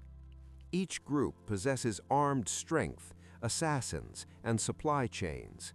No conventional ruler could simply command such an ecosystem. Vect succeeded because he did not attempt to remove factional warfare. He harnessed it. His power is most strongly associated with the Cabal of the Black Heart, the dominant political machine in Commorragh. Yet Vect's authority extends beyond the strength of a single cabal. He established control through surveillance, selective violence, and manipulation of incentives. He made it clear that any faction could rise, but none could challenge him without being destroyed. The Dark City remained competitive, but the competition was bounded by fear of crossing the central line. Vect's methods reflect a deep understanding of Drukhari psychology. In Commorragh, ambition cannot be eliminated, it must be redirected. Vect encouraged rivalries among lesser powers, ensuring that threats to his rule were fragmented and mutually hostile. When factions fought each other, they consumed their own strength. When one faction grew too powerful, he could isolate it by offering incentives to its enemies. This system reduced the chance of unified rebellion, because unity required trust, and trust was precisely what Commorragh could not sustain. He also mastered the politics of dependency. The Drukhari need slaves, raids, and access to Webway routes. Vect positioned himself as the gatekeeper of these lifelines. By controlling key corridors, information flows, and strategic districts, he could reward loyalty with opportunity and punish disobedience with scarcity. A faction deprived of access to prey begins to weaken spiritually and materially. In a civilization where hunger produces collapse, control of supply is control of life. Vect's power was reinforced by terror, but not in crude form. His violence was targeted, symbolic, and public enough to become legend. In Commorragh, reputation is a weapon. The belief that Vect could reach anyone at any time became part of the city's nervous system. Fear of him reduced the need for constant direct force because many rivals destroyed themselves through overcaution and suspicion. The most significant aspect of Vect's rule is that it created a degree of continuity. Commorragh had existed before him, but its internal conflicts threatened periodic fragmentation. Under his dominance, the Dark City became more stable as an engine of raids and suffering extraction. This benefited not only Vect, but the entire predatory system. A stable Commorragh means stable raiding cycles. Stable raiding cycles means stable feeding. In this way, his political control was also a survival mechanism for the Drukhari elite as a whole. Yet this stability remains poisoned. Vect does not offer law, justice, or civic peace. He offers a controlled arena in which conflict continues without destroying the city's foundation. The Drukhari accept this because the alternative is worse: uncontrolled civil war, collapse of supply, and spiritual starvation. Vect's dominance, therefore, rests on a simple principle: he is the strongest predator, and his rule is preferable to the chaos that would follow his fall. In the history of the Drukhari, Vect represents a turning point. He demonstrated that Commorragh could be governed not through reform, but through perfected manipulation of cruelty itself. His reign proves that in the Dark City, political genius is not measured by building trust, it is measured by mastering betrayal. Commorragh survives through violence, yet it is never safe from collapsing under its own aggression. The Dark City is not a stable society with controlled succession or enforceable law. It is a predatory ecosystem where power changes through assassination, sabotage, and sudden shifts in alliance. In such a system, rebellion is constant, not as a rare uprising, but as a permanent condition of political life. Every major faction in Commorragh exists under the assumption of betrayal. A cabal is held together by fear, ambition, and profit, not by loyalty. Its leaders must continuously eliminate rivals within their own ranks. Promotion often requires proof of ruthlessness, and a subordinate who shows excessive competence becomes a threat. This produces a cycle of internal purges. Cabals maintain networks of spies and assassins, not only against enemies, but against their own members. Betrayal also occurs between factions. Alliances in Commorragh are temporary and transactional, formed to conduct raids, eliminate rivals, or secure valuable Webway routes. Such alliances are expected to end with treachery. In fact, refusing to betray an ally at the right moment can be interpreted as weakness. Therefore, the political culture encourages deception as a form of intelligence, making long-term coalition building extremely difficult. This constant conflict is not an accidental flaw, it is a structural feature. It prevents any one group from achieving uncontested dominance, which would threaten the city's equilibrium. Even Vect's rule depends on managed rivalry. He maintains control by ensuring that factions compete intensely, but not destructively enough to shatter Commorragh's foundations. When conflict becomes too severe, he intervenes, not to protect peace, but to protect the functioning of the system. Rebellions in the Dark City take many forms. Some are direct uprisings, where factions attempt to overthrow a dominant rival. Others are conspiracies designed to assassinate key leaders. Many are economic wars, fought through disruption of slave supply, sabotage of raid fleets, and manipulation of markets. Because the Drukhari depend on suffering as a resource, depriving an enemy of captives can weaken them more effectively than direct battle. Wych Cults play a distinctive role in these conflicts. Their arena prestige makes them cultural powers as well as military forces. A successful cult can influence the mood of whole districts, attracting mass attendance and feeding large populations through spectacle. This influence can become political leverage. Cults sometimes threaten Kabals by undermining their reputation, humiliating their champions in public combat, or switching alliances to rival patrons. Because reputation is currency, arena outcomes can trigger real political shifts. Haemonculus Covens also act as political actors. Their monopoly on resurrection and biological engineering grants them unique leverage. A Cabal leader may rely on a coven to return after assassination, creating dependency that can be exploited. Covens can enforce deaths through withholding restoration, through engineered sickness, or through releasing modified horrors into rival territories. Their influence is often hidden, but it is deep. Many Drukhari elites remain in power only because covens allow them to survive repeated death. Internal conflict is also shaped by Commorragh's physical environment. Districts can be sealed off, webway corridors blocked, and entire sub-realms isolated.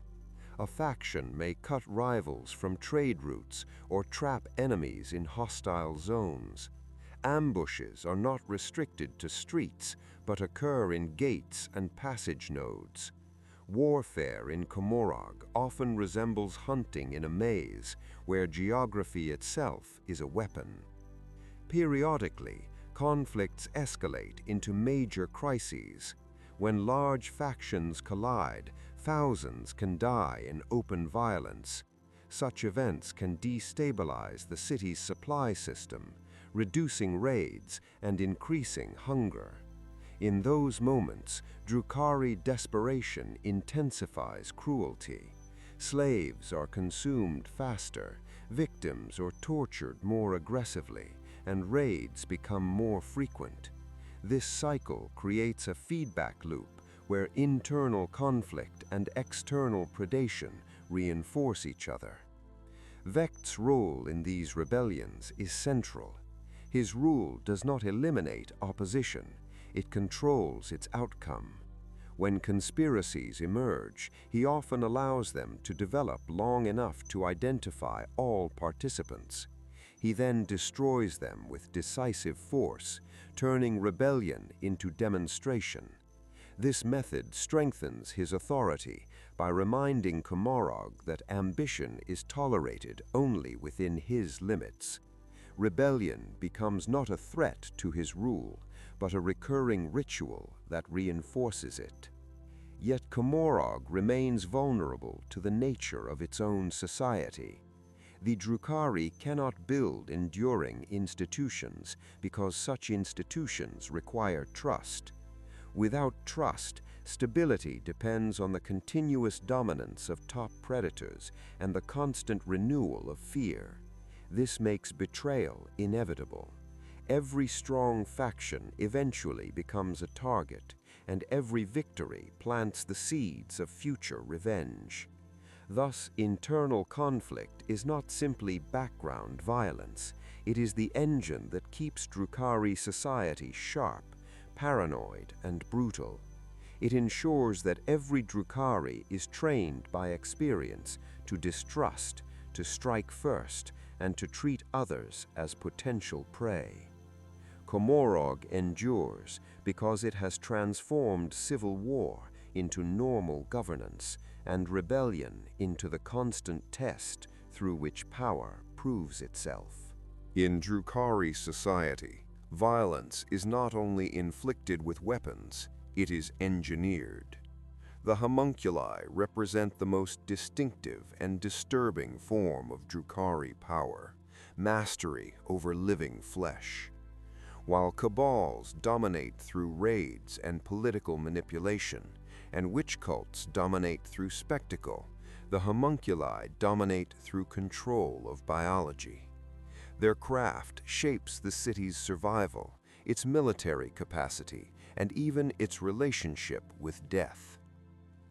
The Haemonculi are ancient figures, many tracing their lineages back to the decadent era before the fall. In that earlier time, body modification, sensation cults, and experimental art were already prominent. After the catastrophe, such practices did not disappear, they evolved into necessity. The Drukhari discovered that survival depended on feeding upon suffering, and the Haemonculi became specialists in maximizing that extraction. Their laboratories turned pain into a managed resource. Their work is defined by precision. Drukhari victims are rarely allowed the release of quick death. Haemonculi possess techniques to preserve life while increasing vulnerability. They can maintain captives in states of prolonged torment, keeping bodies functional despite extreme injury. They can manipulate nerves, senses, and emotional response, expanding the spectrum of suffering beyond what normal physiology allows. In practical terms, they increase yield. A single captive can produce far more spiritual sustenance when processed through homunculus methods. Haemonculi also perfected regeneration and reconstruction. In Commorragh, assassination is constant. Without the ability to return from death, the elite would be replaced too quickly for stable power blocks to survive. Haemonculi provide the solution. Through sophisticated biological restoration, they can rebuild injured or pilled Drukhari, restoring bodies and even repairing damage to identity. This service is not offered freely. It creates debt. A ruler who depends on a homunculus to return from death is never fully independent. This monopoly makes the Covens politically decisive. Even the most powerful Archons negotiate with homunculi, because death is not rare, it is routine. The Drukhari do not fear killing, they fear final death, the point at which their soul is lost to predation. If a homunculus can return a Drukhari before that final loss, then restoration becomes a strategic shield. Many elites effectively purchase immortality by maintaining relationships with covens and paying in slaves, favors, or territory. Biological mastery also shapes Drukhari warfare. Haemonculi produce engineered combat creations that function as terror weapons. These include altered beings designed for resilience, intimidation, and close assault. Such forces amplify Drukhari raids by introducing horror that destabilizes defenders. Imperial soldiers may understand guns and armor. They struggle to maintain discipline when facing biological nightmares shaped without restraint. In this way, Haemonculi turn war into psychological collapse. The Haemonculi also weaponize disease, toxin, and mutation. Their poisons are not limited to battlefield paralysis.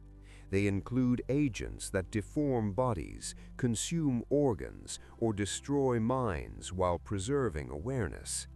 Some are designed to trigger panic by creating grotesque visible symptoms. Others are tailored to specific species, ensuring maximum effect. This scientific cruelty functions as both weapon and art form within Coven culture, where innovation is measured by the originality of suffering produced. Within Commorragh, Covens operate as semi-independent empires.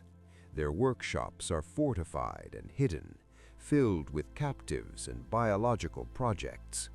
They often remain neutral in Cabal conflicts, selling services to multiple sides while ensuring that none can afford to eliminate them.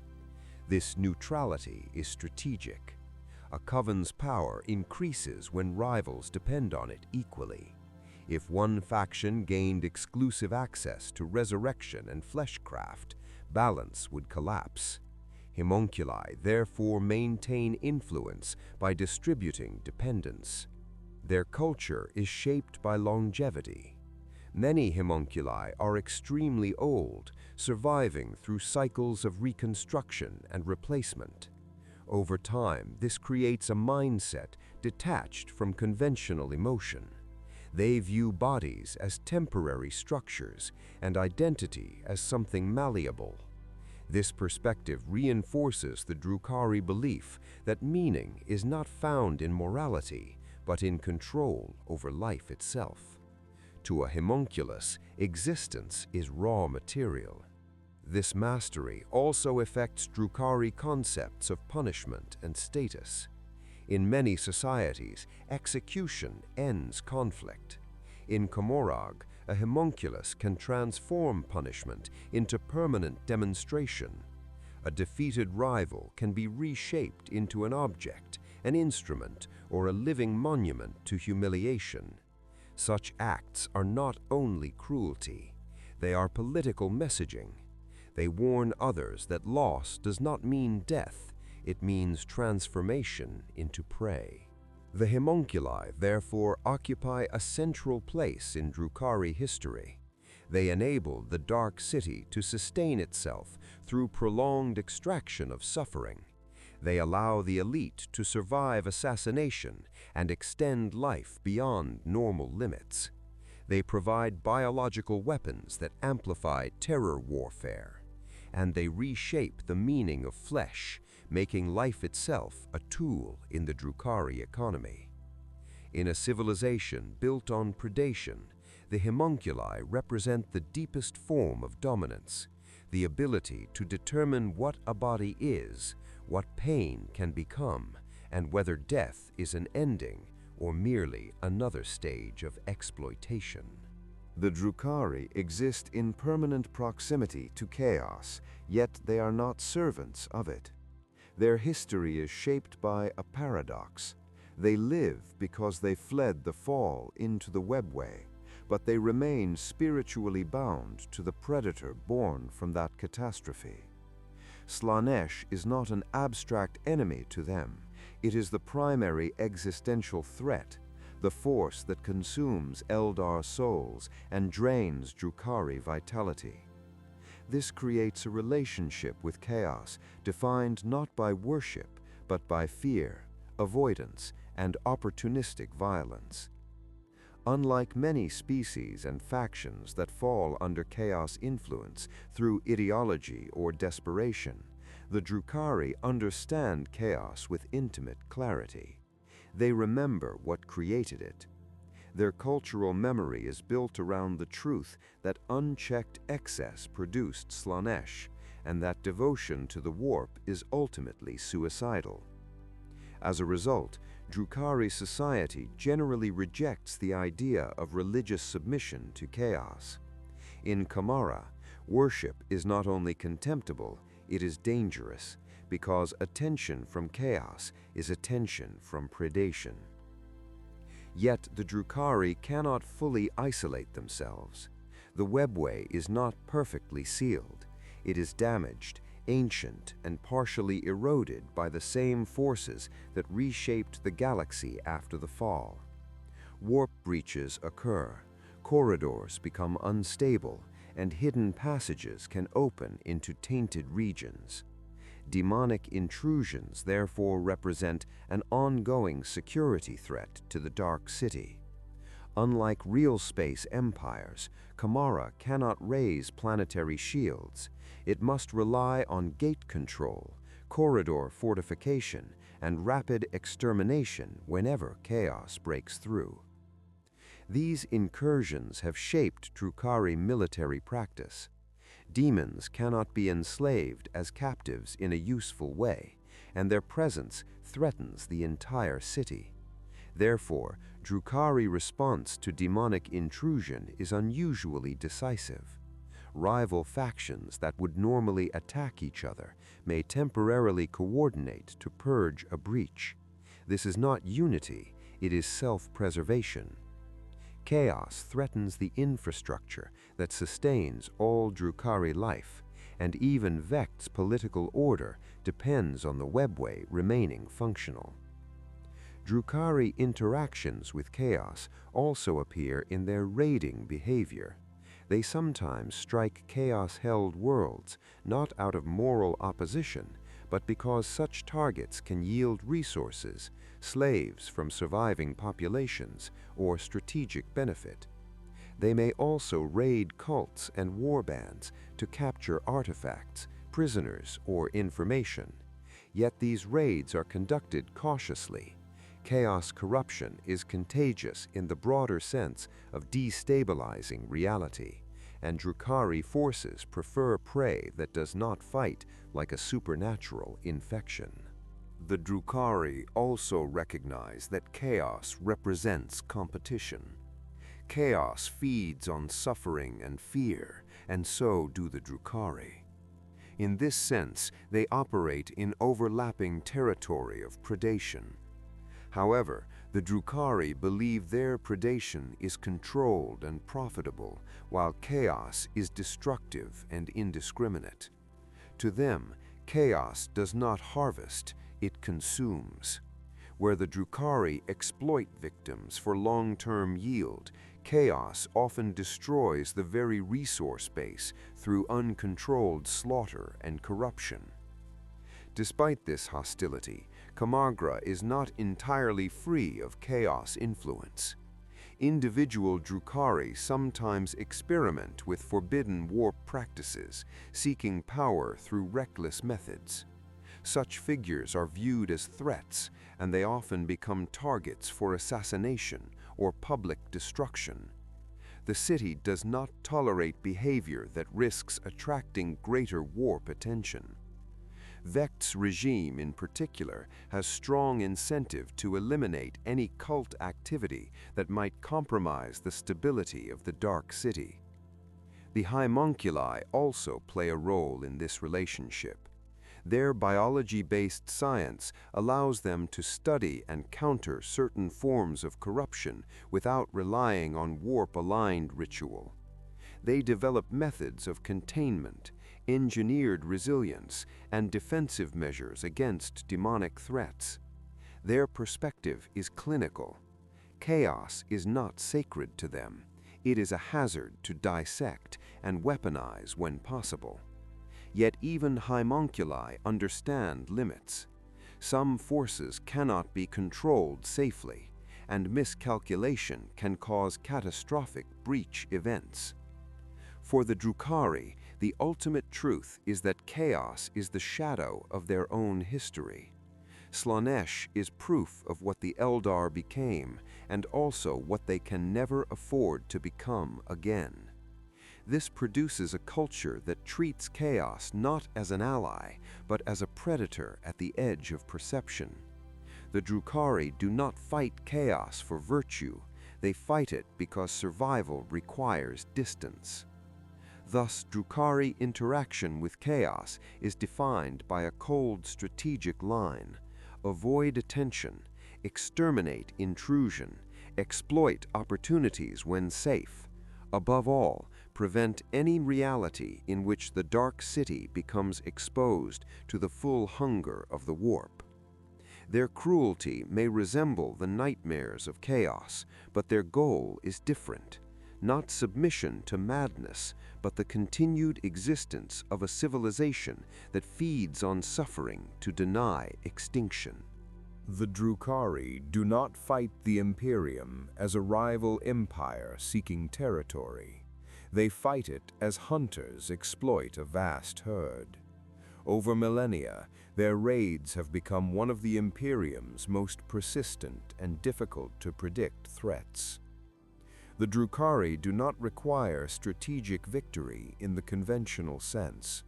Their success is measured in captives taken, fear implanted, and the continued flow of suffering that sustains Commorragh. The Imperium, by its nature, creates ideal conditions for Drukhari predation. It rules over innumerable worlds separated by vast distances, with uneven defenses and slow bureaucratic response. Many planets rely on local forces and cannot expect rapid reinforcement. Administrators often conceal weakness to avoid punishment.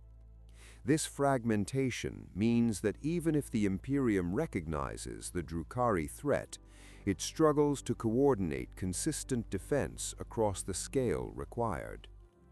Drukhari raiders exploit this weakness systematically. Major raids tend to follow patterns shaped by Webway access. Drukhari strike where gates or hidden corridors provide clean entry and exit. They repeatedly target frontier sectors, shipping routes, and isolated settlements because these offer high yield and low risk. Over time, certain regions develop reputations as hunting grounds, where entire communities exist under permanent fear of sudden abduction. In many cases, Drukhari raids do not destroy worlds, they weaken them through repeated extraction until economic and demographic stability collapses. These raids also function as long-term warfare against morale. The Imperium depends on faith in order and protection, even if that protection is harsh. Drukhari attacks undermine this belief. They demonstrate that Imperial authority cannot guarantee safety, and that the Emperor's reach does not extend into the night. Survivors of raids often suffer trauma and social destabilization, leading to internal disorder that consumes resources. In this way, the Drukhari achieve strategic impact without holding territory. Imperial military response is often ineffective for structural reasons. The Drukhari rarely allow battle on Imperial terms. They do not stay long enough for reinforcements to arrive. They strike vulnerable targets, seize captives, and withdraw. Even when Imperial forces intercept them, the Drukhari prioritize escape over victory. A raid can be successful even if raiders lose fighters, so long as captives are secured and the attack spreads fear. The Imperium can win a skirmish and still lose the strategic outcome. Over centuries, this interaction produces adaptation. Some Imperial worlds develop specialized defenses against raids, including constant patrols, hardened shelters, and rapid response units. Yet this creates economic strain. Maintaining permanent readiness is expensive. Many systems cannot sustain it. The Drukhari count on this fatigue. If a world remains unraided for decades, vigilance weakens. Defenses become symbolic rather than effective. When the raid finally comes, it hits a population unprepared for true terror. Drukhari Kabals also treat raids as political contests. Large, successful raids bring prestige and power within Commorragh. This encourages ambitious Archons to plan dramatic strikes against Imperial worlds of symbolic value. A raid that captures a high-ranking Imperial official, destroys an elite regiment, or empties a shrine city can elevate a Cabal's reputation. Such raids are not only economic operations, they are acts of status and messaging, designed to demonstrate dominance to both victims and rivals. Imperial conflicts with the Drukhari therefore persist as a shadow war. They are rarely recorded in full because many raids leave no witnesses, and because Imperial record-keeping is fragmented. Entire settlements vanish, and administrators file reports that may never reach higher command. The Drukhari exploit this informational weakness. They understand that secrecy increases fear, because uncertainty makes the threat feel omnipresent. Certain imperial institutions have become more aware of the Drukhari danger.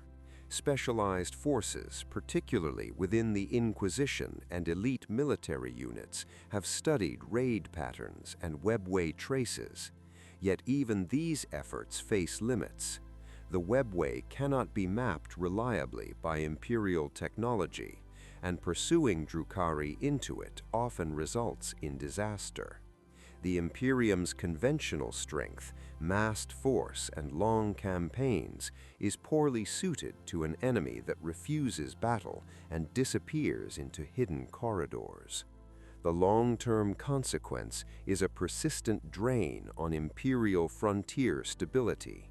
Worlds weakened by raids become vulnerable to other threats, including rebellion, piracy, and chaos cult activity. Thus, Drukhari predation indirectly strengthens wider galactic disorder. They do not need to conquer Imperial territory to harm the Imperium.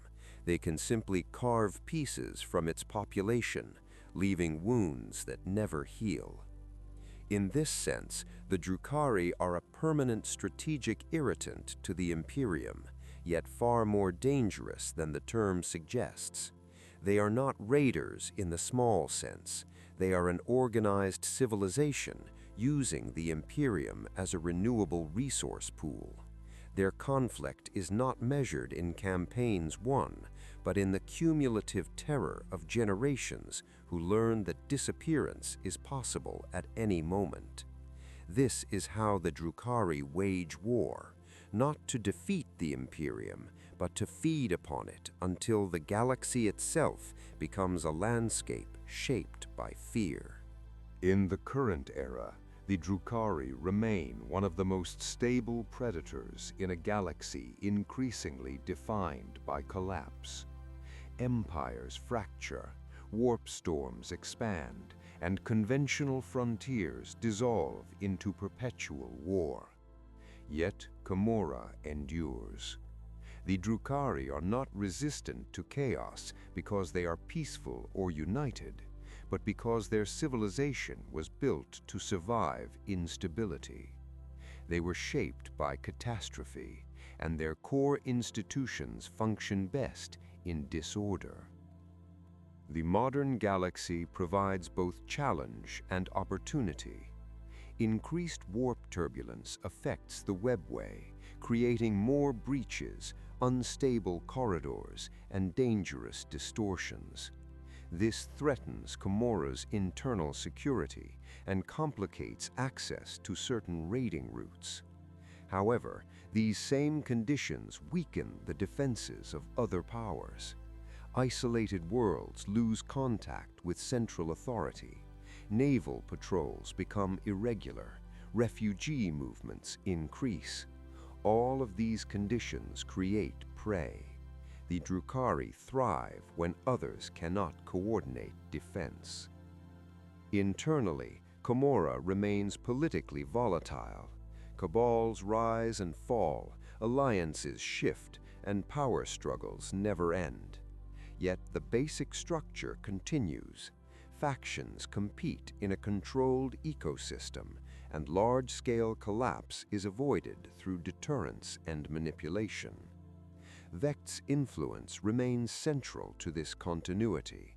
Even when rivals challenge his dominance, they rarely succeed in destabilizing the broader city because the political order is designed to absorb conflict.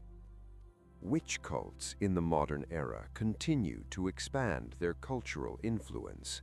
As the galaxy becomes darker and more violent, the arenas of Commorragh become both entertainment and ideological reinforcement. Spectacle is not mere amusement. It is a reminder of what Drukhari society believes itself to be, a people who master terror as art and prove superiority through dominance. Arena champions become symbols, strengthening cult patronage and shaping faction politics through public prestige. Haemonculus Covens also increase their importance as warfare becomes more brutal. They provide weapons against new threats, including engineered forces designed to counter specific enemies. They also preserve the elite through resurrection and reconstruction, allowing Drukhari leaders to take greater risks. In a galaxy where battlefields are unpredictable, the ability to return after death remains one of Commorragh's strongest assets.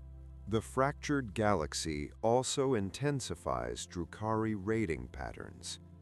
Drukhari raids become more frequent, not only because hunger persists, but because prey becomes easier to access. Where the Imperium once maintained fortified corridors of trade, many routes now collapse into piracy and desperate defense. This allows Drukhari to strike deeper, reaching targets previously protected by stable naval presence. At the same time, new conflicts emerge. Chaos incursions threaten Webway integrity. Orc expansion creates zones of unpredictable violence. Tyrannid invasion consumes entire regions, reducing potential prey while spreading panic. The Drukhari respond pragmatically. They avoid threats that offer little harvest, but they exploit the chaos these threats create.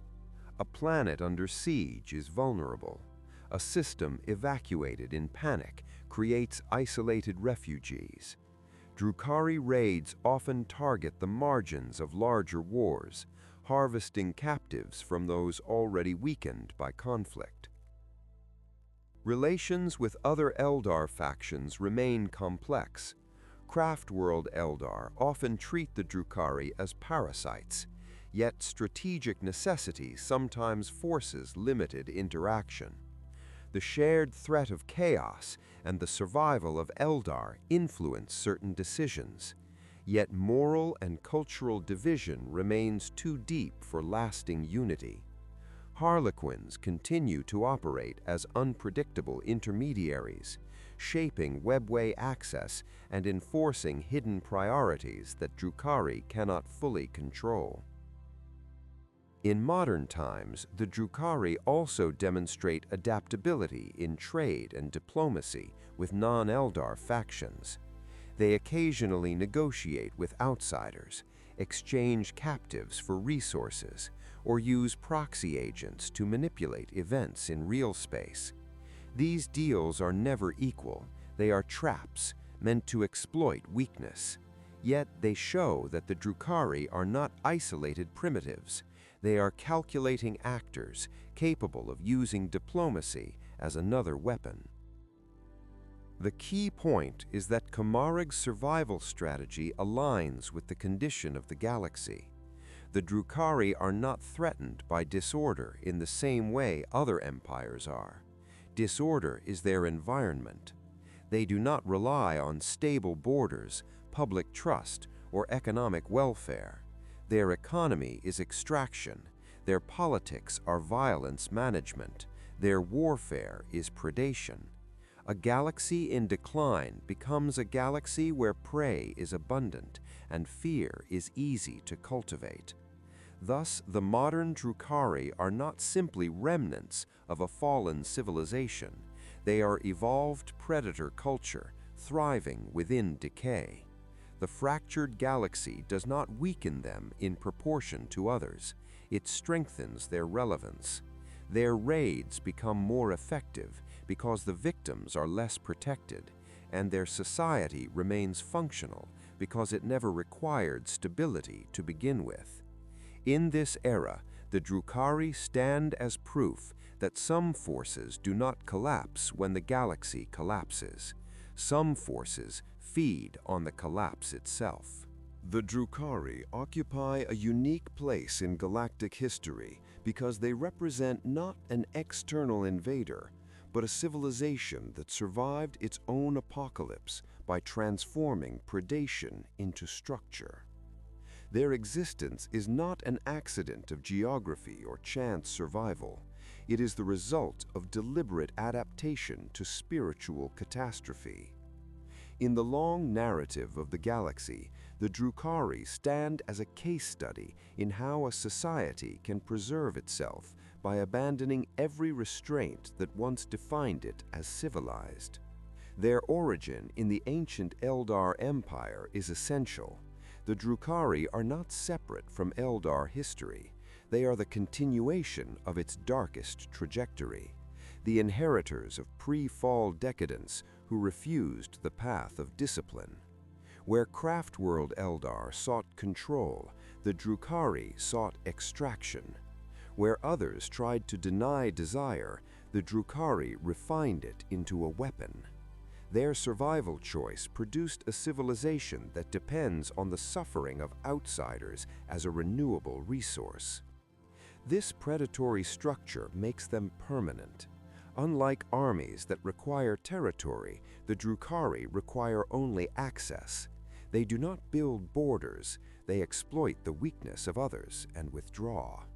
Their power is therefore difficult to dismantle through conventional strategy. One cannot conquer the Drukhari in the way one conquers a state, because their capital is concealed within the Webway, beyond the reach of normal navigation. Their raids can be disrupted locally, but their civilization cannot be besieged in the typical sense. The Drukhari also endure because their society is adapted to internal instability. Commorragh is violent, but it is functional. Faction conflict does not destroy it because the city is designed as an ecosystem where violence is normal governance. When leaders die, others rise. When factions fall, rivals absorb their territory. There is no expectation of peace, and therefore no fragile peace to shatter. The Drukhari do not decline under stress in the way many empires do. Stress is their default condition. Their long-term influence is therefore disproportionate to their numbers. A Drukhari raid can erase populations, destabilize planets, and generate lasting trauma. Over centuries, the cumulative effect becomes structural. Frontier regions become depopulated, trade routes weaken, defense spending rises, local societies become paranoid and militarized. Even worlds never raided directly are shaped by the fear that they could be next. The Drukhari weaponize uncertainty. The threat of abduction becomes as powerful as abduction itself. Their predation also interacts with wider galactic decline. In eras of stable empire, raids are dangerous but containable. In eras of collapse, raids become catastrophic. The Drukhari benefit from fragmentation. When communication breaks down and fleets are scattered, prey becomes easier to isolate. This means the Drukhari become more effective as the galaxy becomes more unstable, creating a grim feedback loop where decline increases their harvest and their harvest accelerates decline. The Drukhari must also be understood as a civilization shaped by spiritual hunger. Their cruelty is not only cultural, it is survival behavior rooted in the reality of Slaanesh. As long as the predation of chaos persists, the Drukhari will need victims. This requirement is permanent. It ensures that Drukhari raids are not a temporary phase, but a core function of their existence.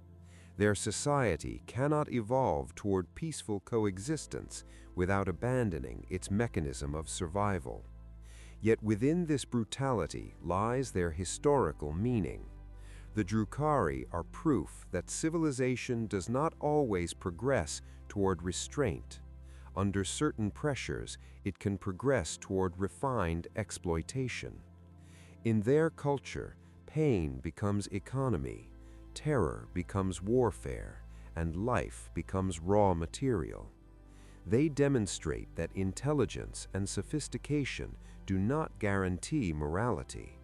In fact, they show how advanced systems can be used to institutionalize cruelty with greater efficiency. In the galaxy's long history, many powers rise and fall. The Drukhari do not seek to rule openly, but they persist as an unending shadow. Their raids have outlasted dynasties.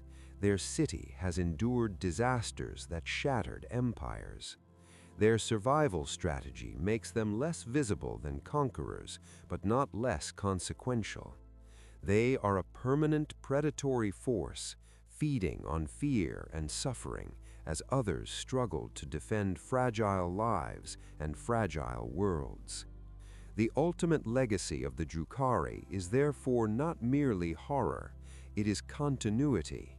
They are the living consequence of the Eldar fall, a civilization that chose cruelty over extinction and turned that choice into an enduring system. As long as the Webway remains, as long as Commorragh endures, and as long as Eldar souls remain hunted, the Drukhari will remain what they have become, the Dark City's harvesters and the galaxy's most disciplined predators.